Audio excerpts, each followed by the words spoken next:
कल तक मेरे को ऐसा लग रहा था कि शायद कोडिंग मेरे लिए है ही नहीं, बट आज ऐसा लग रहा है नहीं हो सकता है। सो हमें 5 दिन के अंदर में इमेज रिकॉग्नाइजेशन सॉफ्टवेयर डेवलप करना था। एक्चुअली इमेज रिकॉग्निशन सिस्टम एक ऐसा सॉफ्टवेयर होता है जो यूजर से इनपुट लेता है वीडियो के फॉर्म में या फिर इमेज के फॉर्म में, इमेज को या फिर वीडियो को डिटेक्ट करता है और जो भी एलिमेंट उसमें प्रेजेंट होती है उसके बारे में वो बता देता है। अगर आप मुझे लर्निंग में इंटरेस्टेड है तो स्किप करके लास्ट में पहुंच जाइए। वहाँ पे मैं अच्छे से समझाया हूँ कि मुझे 5 दिन के अंदर में क्या क्या नया चीज़ सीखने को मौका मिला। सबसे डिफिकल्ट बात ये थी कि 7 से 8 घंटे हमें क्लास लेना होता था और उसके बाद रात के समय हमें कोडिंग सीखना होता था, क्योंकि हम लोगों के लिए बहुत ही यूनिक कंसेप्ट। सो एनालिटिक क्लब कल्चर अच्छा नहीं है और एकेडमिक प्रेशर बहुत ही हाई है। हो सकता है इसका रीज़न कोरोना हो, लेकिन यहाँ पे एक क्लब है जो बाकी क्लबों से बहुत ही डिफरेंट है, जायंट क्लब। और इस जायंट क्लब की खासियत तो ऐसी है कि जिस भी टेक्निकल फेस्ट में जाती है, चाहे वो आईआईटी या टेक फेस्ट ही क्यों ना हो, वहाँ पे टॉप 3 टॉप 5 में पक्का अपनी जगह कंफर्म कर लेती है। और इसके अंदर रिक्रूट होने के लिए वो एक लंबा टेस्ट देना होता है और मैं भी उसी प्रोसेस में था। एक्चुअली जायंट क्लब के अंदर जाने के लिए 6 स्टेज को पार करना होता है।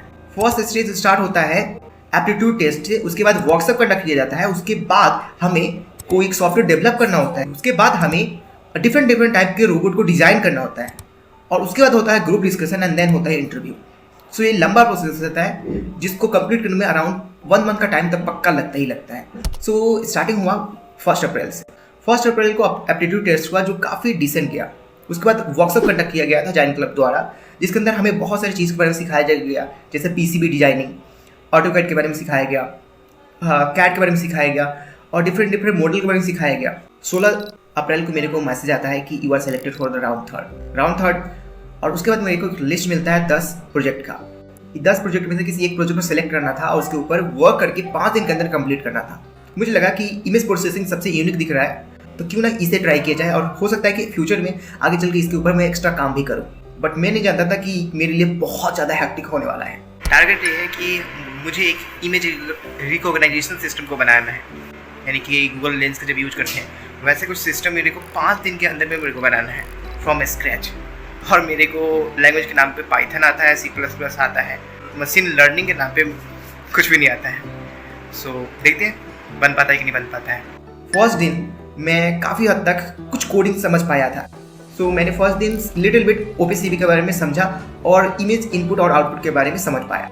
सो आज डे का फर्स्ट डे भी ख़त्म होने वाला है। इमेज रिकॉग्नाइजेशन सिस्टम के ऊपर जो सॉफ्टवेयर बनाने वाला हूँ उसका मात्र मुश्किल से 5% कंप्लीट हुआ है। सेकेंड डे इंपॉर्टेंट था क्योंकि मैं अब इमेज के बारे में बहुत चीज कर सकता था। एक्चुअली इमेज क्या होता है, पिक्सल में डिवाइडेड होती है, छोटे छोटे पिक्सल होते हैं RGB वाले। अगर आप पिक्सल को मैनिपुलेट करना सीख लेते हैं तो आप पूरी इमेज को चेंज कर सकते हैं। एक्चुअली जब एडिटिंग सॉफ्टवेयर देखते हैं वो भी कोडिंग पे बेस्ड होती है। और मेरे को सीखने को बहुत सारा मिला। ऐसा लग रहा है कि बन सकता है, क्योंकि मुझे कंटोर सीखने को मिला, जिससे हम किसी भी सरफेस का मतलब कोई भी जो शेप होते हैं ना उसका हम आउटलाइन अब हम ड्रॉ कर सकते हैं। और साथ ही साथ मुझे थ्रेशोल्ड का पता चला। थ्रेशोल्ड एक ऐसा मतलब टूल होता है जिससे हम क्या होते हैं इमेज को बैकग्राउंड से अलग कर देते हैं। थर्ड डे मेरे लिए थोड़ा सा हेक्टिक था क्योंकि थर्ड डे मेरा एग्जाम था। सो मैं उस दिन बिल्कुल कुछ नहीं कर पाया, लेकिन थर्ड डे मैं कुछ कंप्लीट नहीं कर पाया था, इसलिए फोर्थ डे मेरे लिए बहुत ज़्यादा डिप्रेसिंग था क्योंकि मुझे समझ नहीं आ रहा था कि अब मुझे करना क्या है। और साथ ही साथ जो मेरे साथ वाले बच्चे थे जिन्होंने इमेज प्रोसेसिंग लिया था वो काफ़ी आगे चले गए थे। और अभी मैं सीसी आया हूँ ताकि थोड़ा बहुत और कोड कर पाऊँ और प्रोजेक्ट को और बेटर बना पाऊँ। एक ने तो आज मेरे को दिखाया कि कैमरा को हम टेस्ट कर सकते हैं, मतलब कि उसका कुछ ऐसा था कि वो जो भी शेप होगा उससे वो इमेज ले लेगा, जो कैमरा उसका होगा वो शेप को रिकॉग्नाइज कर लेगा और डायरेक्शन बताएगा रोबोट को आगे प्रोसीड होने के लिए। कि कैमरा हैंडलिंग सीख रही है, यानी कि फर्स्ट स्टेज बिल्कुल कंप्लीट हो गया, थर्ड स्टेज तक पहुंच चुका है और मैं फर्स्ट स्टेज भी क्लियर नहीं कर पाया हूँ। बहुत सारा प्रैक्टिस किया लेकिन इसके बावजूद मुझे कुछ समझ नहीं आ रहा था। और उसी रात को मेरे को कॉन्फिडेंस मिलता है कि जो बाकी बच्चे हैं ना ChatGPT से छाप रहे हैं। ओके, तो लिटरली ऐसा प्रोजेक्ट बनाना है क्या? मैं भी यूज कर रहा था, मैं भी कोड ये यूज कर रहा था, बट मैं छाप नहीं रहा था एज इट। फिर मेरे दिमाग में आइडिया आया और ChatGPT का एक बेहतरीन यूज करना स्टार्ट कर दिया। लेकिन फोर्थ डे कुछ ऐसा हुआ, मैं क्या कर रहा था, कोड लिख रहा था सेकंड स्टेज के लिए। सो सेकंड स्टेज में मुझे बारकोड को स्कैन करना था। बारकोड को स्कैन करने के लिए बहुत लंबा कोड था। मैं बहुत सारा कोशिश किया लेकिन हो नहीं पा रहा था। बारकोड को एक स्कैन तक कर ले रहा है बट उसके ऊपर टेक्स्ट इनपुट नहीं कर पा रहा है। फिर मैं चैट जीपीटी से पूछ ली कि भाई मैं करूँ क्या। चैट जीपीटी बोला देखो पाइथन में एक लाइब्रेरी नाम की भी चीज़ होती है। और भाई साहब वो मोमेंट मेरे लिए बहुत ज़्यादा हैप्पी वाला मोमेंट था क्योंकि मेरे को फर्स्ट टाइम समझ में आया कि पाइथन का लाइब्रेरी कितना इंपॉर्टेंस होता है एक प्रोग्रामर की लाइफ में। मैं कमांड प्रोम्प्ट में गया और उसकी इंस्टॉल किया और इंस्टॉल करने के बाद मैंने एक छोटा सा प्रोग्राम लिखा और सेकेंड स्टेज कंप्लीट हो गया। और कंप्लीट करते करते मेरे को रात का 3 बज चुका था, सीसी से वापस भी आना था और अगले दिन मेरे को 11 बजे से पहले मेरे को अपने प्रोजेक्ट को सबमिट करना था बॉस को। और अभी तक मेरे सेकेंड स्टेज कंप्लीट कर पाया था, फर्स्ट का लिटिल बिट कंप्लीट कर पाया था और थर्ड स्टेज बिल्कुल टच तक नहीं किया था। सुबह 8 बजे उठा, 8 o'clock हो रहा है, सुबह का टाइम है और 8 बजे उठने के बाद मेरे को चैट जीपीटी से मैक्सिमम आउटपुट निकालना था बट मैक्सिमम आउटपुट निकल नहीं रहा था क्योंकि फर्स्ट स्टेज से कंप्लीट हो ही नहीं पा रहा था। वो शेप को रिकॉग्नाइज तो कर रहा था लेकिन सर्कल को रेक्टेंगल बोल रहा था, रेक्टेंगल को सर्कल बोल रहा था और सर्कल को ट्रायंगल बोल रहा था। सो काफ़ी प्रॉब्लम आ रही थी। फिर मेरे को एक आइडिया स्ट्राइक हुआ कि चैट जीपीटी क्या है। चैट जीपीटी तो यही है, अगर मैं आई को ट्रेन कर दूँ तो पक्का इमेज प्रोसेसिंग स्टार्ट कर देगा।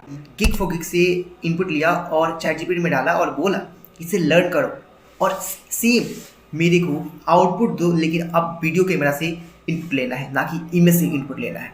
चैट जीपीटी वैसा ही किया और मेरे को फाइनली मेरे को हुआ क्या, अब एक इमेज रिकॉग्नाइज कर पा रहा है। फॉर एग्जांपल है सर्कल, हेक्सागोनल ये सब बता पा रहा है। इनपुट में अगर सर्कल को देता हूँ तो ये हमारे आउटपुट क्या बता रहा है, सर्कल बता रहा है, जो बहुत बड़ी बात है।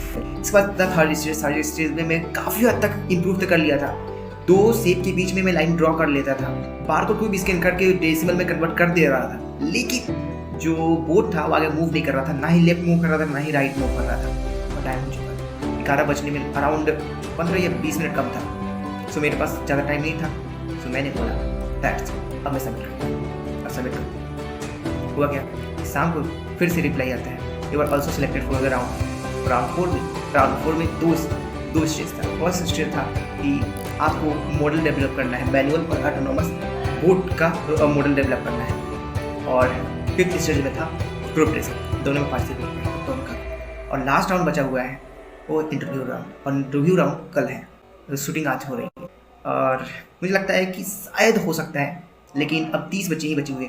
स्टार्टिंग में 150 बचे थे, स्टेज 3 में 90 बचे थे और स्टेज 4 में मात्र 30 बच्चे बचे। अब 30 बच्चों में से 10 बच्चे सिलेक्ट किए जाएंगे जायंट क्लब के लिए आफ्टर इंटरव्यू। इस पूरे 5 दिन के प्रोसेस के दौरान मेरे को सीखने को क्या मिला, लर्निंग क्या हुआ। फर्स्ट लर्निंग यही था कि पाइथन का जो लाइब्रेरी होता है बहुत इंपॉर्टेंट होता है, तो पाइथन के लाइब्रेरी का खासा यूज करना सीख ले। Second thing, first stage complete करना था, चैट जीपीटी का खासा मैंने यूज किया और चैट जीपीटी और उस वक्त मेरे लिए बहुत प्रॉमिसिंग साबित हुआ। थर्ड थिंग कि आप अपने प्रोजेक्ट को अपने औकात अनुसार लें, क्योंकि अगर आप अपने प्रोजेक्ट को अपने औकात अनुसार नहीं लेंगे तो आपको खासा दिक्कत होने वाली है।